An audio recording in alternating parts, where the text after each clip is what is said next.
Dans cette vidéo, j'ai donné un conseil pour progresser un peu plus en mathématiques. L'idée, c'est que même si tu es très ambitieux en mathématiques, ça c'est très bien, mais ça peut te desservir au moment même de faire des mathématiques.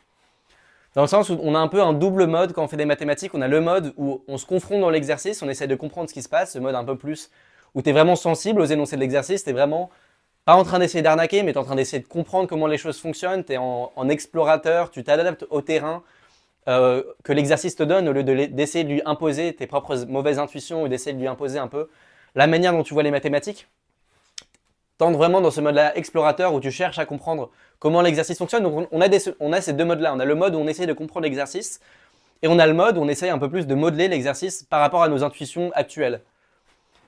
Parfois, tu es en train de réfléchir à un exercice avec quelqu'un et la personne à côté te dit « Ah, mais cet exercice, elle est triviale ». Alors que toi, tu sens qu'il y a une subtilité qui n'a peut-être pas été explorée par cette personne-là.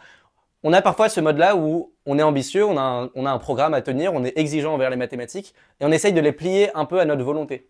Donc on a un peu ces deux modes-là. Et l'idée, c'est que moi, j'ai été souvent bloqué dans mon ambition dans le sens où je travaillais en mathématiques et je voulais tellement aller vite, je voulais vraiment faire plein d'exercices, je voulais être efficace.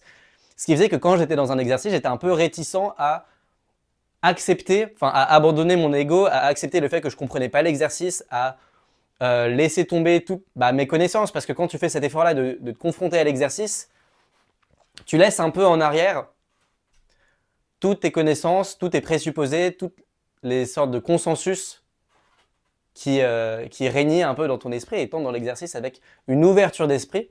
Grothendieck, il parlait beaucoup de ça. Il disait que chez nous, il y a le patron et l'ouvrier. C'est un peu ça que je voulais dire avec les deux modes qu'on a. C'est que chez nous, il y a le patron. Le patron, il a des tâches à suivre, il a un programme, il a des exigences à tenir, il doit aller vite. Et après, en nous, il y a l'ouvrier qui est vraiment celui qui se confronte aux mathématiques, qui voit comment ça marche, l'explorateur. Et ce que Grothendieck dit, c'est que lorsqu'on est vraiment en train de faire des mathématiques, le patron n'est jamais à l'œuvre. Le patron, il nous fait jamais avancer en mathématiques. C'est une idée qui m'a mis du temps à comprendre que j'avais un peu ce problème-là de, à force d'être trop exigeant, ne pas réussir à me libérer un peu de mes connaissances et me jeter dans l'exercice ou dans les mathématiques.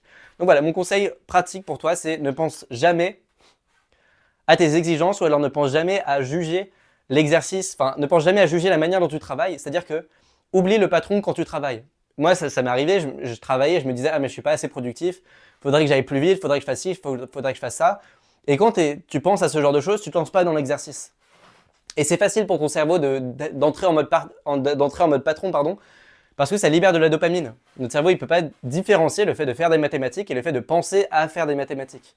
Et donc quand tu es là au lieu de travailler, en train de te dire « Bon bah demain, je vais travailler 10 heures par jour », quand tu es là en train de penser au fait de travailler à la place de travailler, ça libère de la dopamine pour ton cerveau, mais ça t'empêche d'entrer dans ce mode où tu laisses tout en arrière et tu acceptes le fait que tu es nu devant l'exercice, que en réalité, tu comprends pas du tout comment l'exercice marche, il faut que tu te confrontes à lui, il faut que tu ailles explorer son terrain. Il faut un peu libérer nos attendus des mathématiques pour faire des mathématiques. Donc voilà mon conseil pour toi. Dès que tu es en train de travailler et que tu as une certaine, je sais pas, tu es frustré par la manière dont tu travailles, tu voudrais que ça aille plus vite, laisse tomber ce genre de pensée et concentre-toi plutôt sur les mathématiques.